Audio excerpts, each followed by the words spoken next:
Do you know how to wire a thermostat, to program a thermostat? Do you know how to identify low voltage connections and what typical thermostats are used in the residential market? Well, today on Tips for Technicians, I'm Tad, and you are going to learn HVAC Beginner's Guide to Thermostats and Wiring. We're going to start with identifying low voltage wiring connections, and then we're going to go to what thermostats I use and how to wire them. Then we're going to go to how to program. You guys are ready? I'm ready. Let's get started. Low voltage connections. How do we identify? This right here is a base plate to a one heat, one cool thermostat, right? These terminals right here, they're all labeled C, O, B, W, RH, and RC. Those are tied together just in case you have batteries. If you don't have batteries, you take that out. We'll go over that in a minute. But G and Y, let's talk about what these mean. So first, R. Your R right here. Your R is your 24 volts power supply, and you have a internally wired transformer which provides 24 volts inside the unit. Okay, there's a primary and a secondary. This right here is the secondary. You have a common and you have a hot. This would be your R, this would be your C basically. Then you would have a primary, and this would step down your voltage. You have to have your primary to have your secondary. So you got 4 wires right here because this can be wired several ways. You can wire it with your common, which is your white, and your orange to have 240 volts, okay? If you had like a heat pump, you have 240 volts. You got a gas furnace, it could be 110, so you'd want your white and your black, and that would be 120 volts going into your primary. Either way, it's going to step down to 24 volts, but you got different applications which require this to be wired differently. Now let's go back. We've got our R, that's our 24 volts, our C, which is our common. Together, R and C make 24 volts, which can power this thermostat, and that's what's called hard wiring. If you don't have your C, because you only have 4 wires, Y, G, W, and R, that would be 4 wires, and that means that you would have to have batteries, right? So let's go up here. Continuous fan, that's your indoor fan. So G would be controlling your indoor fan. Then you have your Y, Y2, that's second stage compressor. If you got 2-speed compressor or 2 compressors, Y2 would go to operate the second stage. This is just one heat, one cool. So we have Y. That Y right there stands for first stage compressor, right? Then you have W. W is for your first stage of heat. This right here, if it was wired to a heat pump, you would have your O, okay? Your O is for your reversing valve.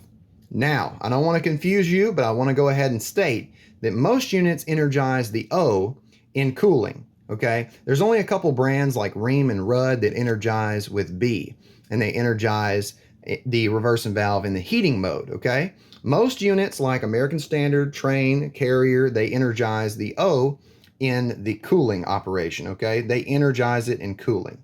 So I want to go over that real quick, but that is how to identify these terminals, what they stand for. This is for cooling. This is first stage compressor. This is for G, this is indoor fan. This is for your hot. This is for your common. If you don't have common, you have batteries, which I'll show you in just a second. Then you have your B. If you energize in your heating mode, you have a Rudd or Rheem, you use that B terminal. And then you have W, which is first stage heat. Now let's look at these batteries here in the thermostat. This right here is the thermostat for this base plate here, okay? And you have batteries which power the thermostat just in case you don't have a common. You only have 4 wires. Now, the batteries are recommended to be put in anyways just because if you have a power outage, you can still see your thermostat's temperature. You also have on this thermostat, this is a T701. It's a pretty economically priced thermostat. So I like this thermostat because of the price. It's got a 5-year warranty. It's got a fan on and auto, of course. You can run your fan continuously. I recommend on auto. This right here on the back, we need to talk about one more thing, and that is gas, heat, and electric. Now, if your fan is controlled externally by your unit, you put it on gas. If it's controlled by the thermostat, you put it on electric. Okay, just want to go over that real quick. Most gas units have a delay for their fan, and they are controlled by the control board that is field supplied in the actual air conditioner. This is typical wiring for a one heat, one cool thermostat. Remember that you don't need batteries if you have a common. If you don't have common, you need batteries. Moving on, let's talk. All right, this right here is a Honeywell T4. I use these thermostats in the field. I use the T6 thermostats in the field.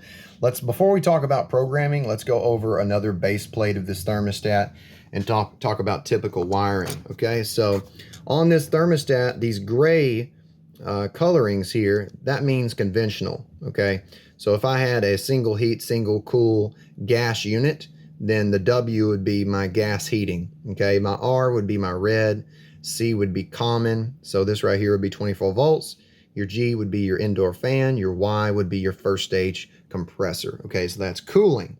Now, if you were to wire this for a heat pump, you would have to use your changeover valve, okay, your reversing valve. You'd have to use your auxiliary heat, because to hit a balance point when it gets below a certain temperature outside, most conventional heat pumps need heat strips, and this energizes the electrical heat. So you need this right here.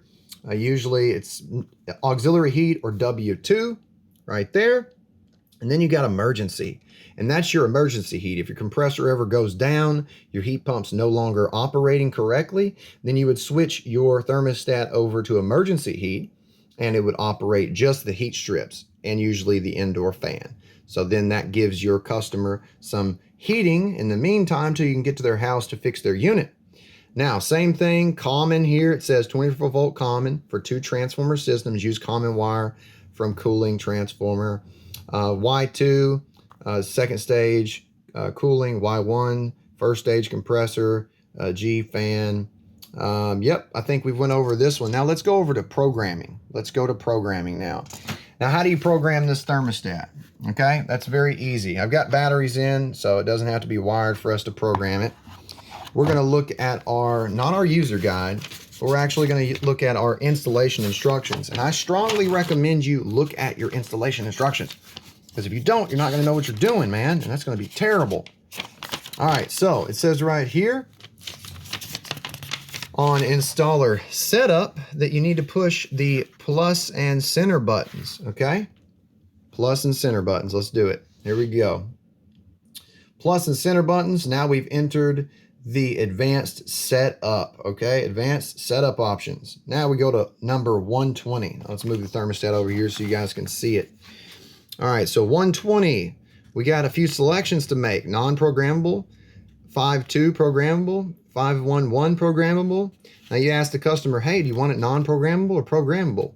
And then you ask them what days they want it programmable for. You can do a 7-day programmable if you put it on number 4. But we're not going to do that. We usually are going to do the 0. Makes it non-programmable. Go to the next one, Fahrenheit or Celsius. We're on Fahrenheit, so it's going to be 0. Now we're going to look at heating system type, 200. You guys get the gist of this, right? So I'm not going to go through all of it, but I do need you to know that you do have to make changes in the advanced setup options depending on what type of unit you're installing, because this unit's set for conventional forced air heat. So if you had a packaged gas unit or a split gas unit, this is already set up for that. So you would use these terminals right here on your gas. You would use W, that gray color, G, C, and Y. If you want to use your O, your auxiliary heat, you need to change this. And what will we need to change it to? Heat pump, okay? So it needs to be set to heat pump, number 2. And then we go to the next setup. There's more to this, like what are you using? Are you using air-to-air heat pump, geothermal? Is it a high-efficiency gas forced air? Do you want manual or automatic changeover? I always do automatic changeover. I want to be able to set my heating and my cooling. So I'll definitely go to 300, right? All right, let's go to 300, select. Oh, go back. All right, move this to 1, then select that. Now I'm gonna go ahead and get out of here, and I'm gonna show you guys what auto changeover is. All right, so let's go to mode, switch to heating and cooling. All right, let's go to heating. All right, so we click 60 for heating, cooling 85, and then we go to auto.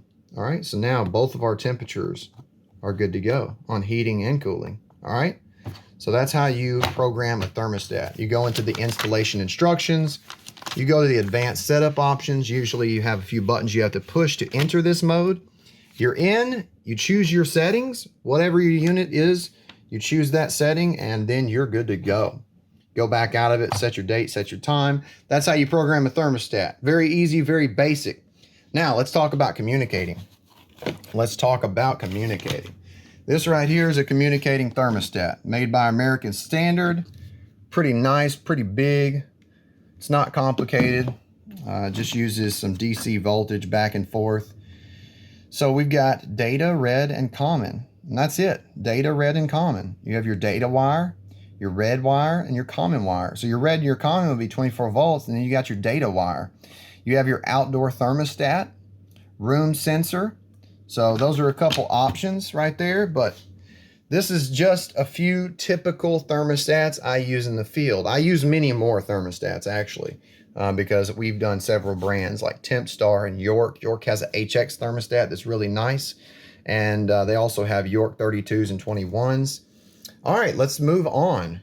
Low voltage system wiring for a split air conditioning system. Okay, say you have an air handler here, and then you have your outside air conditioner, and then you have your thermostat inside. Let's talk about how it's wired. I'm going to show you how it's wired. We're going to talk about process of elimination if you have something like a short happen.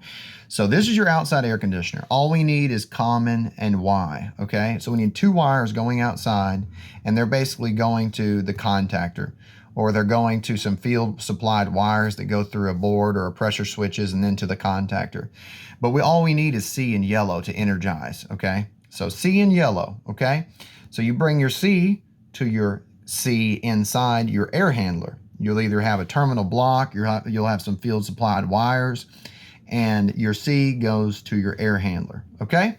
Then your Y from the outside condenser goes to your Y inside the air handler.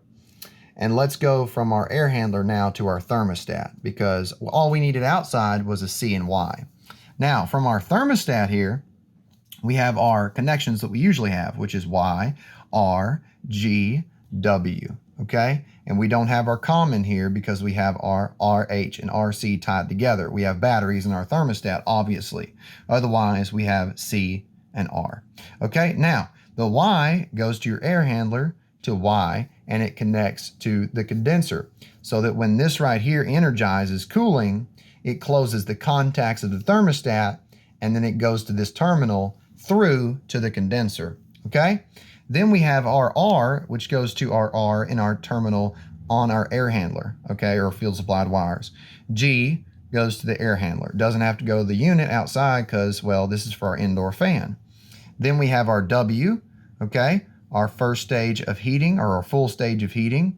And then on this air handler, it says you tie W1 and W2 together, usually so you energize your high stage of heating inside, okay? So this is typical wiring for single stage air conditioning. Now, we're gonna turn the page here. We're gonna look at two-stage air conditioning, variable speed air handler. Now, the only difference is on this one, we have a R and a C.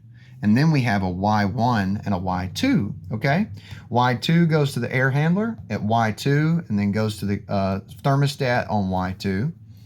And then we have Y1 goes to Y1 and then to our thermostat, okay? Our common connects to our air handler and then to our condenser, because this two-stage air conditioner outside needs a common and a hot, okay? It obviously has more controls outside, and it requires that. Use your installation instructions that come with your unit. That way you don't have to guess at what you need to do with your wiring, okay? Now we have our first stage heating and then our second stage heating. This is very simple, guys, very simple. I want you guys to see this so that you're not guessing on how units are wired in the field. This is just an example though. Read your installation instructions and you won't have any issues. So that's typical thermostat wiring and low voltage connection identification. Also how to program a thermostat. Remember that in the field, that if you have a meter, you need to make sure that you know how to use the ohm setting. You need to make sure that you know how to ohm out thermostat wires, because if you have a short, it could be in your thermostat wires, it could be in your thermostat, it could be in wiring in your unit. You need to make sure that if you have a short in your unit and you're blowing a fuse, that you take the wires off of the unit, okay? And your thermostat wires are taken away from the unit so that you can ohm out the wires themselves and make sure that they're not shorted. That means that you take them off from the thermostat, you take them off from the unit, and then you measure ohms, okay? You tie a couple wires together. Make sure you know how to do that. If you guys want more information on that, I'm here to give you that information. But what you can run into the field is shorted thermostat wires or shorted thermostats. You guys need to know how to process of eliminate and figure out where the short is with your meter. So if you want more information, check out my playlist, Tips for Technicians. I've got several videos out there for you guys, live experience in the field. If you want to support me, you felt like this video was worth $1, check out my Patreon, links in the description. I do these videos for free, so it definitely gives me more time and it makes me able to help you. Check out the rest of my videos, hit the like button, hit the notification button if you want to see what I'm doing. Definitely share this video so that other technicians have the opportunity to learn. Thank you guys for watching. I'm Tad, this is Tips for Technicians, and I'll keep you cool if you let me.